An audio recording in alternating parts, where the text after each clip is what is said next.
I think I'm blessed to be both. I'm about 40% dreamer and about 60% doer. Everybody has their ideas, their dreams about things they'd like to see. Doing them actually brings them to life. So being able to think about it, create it, and actually make it real, I think that's one of the most interesting things. You come with an idea, or several, and then you get to see what other people have created. IMTS is an idea incubator. You come in, you get to see it, and the ideas just start churning in your mind.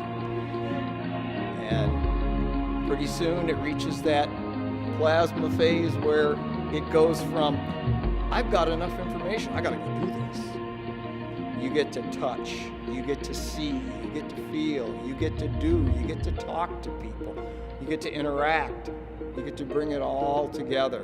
It doesn't matter how good online is, you can only do so much. Every couple of years you need to get out and walk in the real world of what everybody's doing. Pretty simple. We all need the next silver bullet, whatever we can do to make it better. We're always striving. Fly, drive, or crawl here. This is the show with legs. Join the movement where dreamers and doers connect.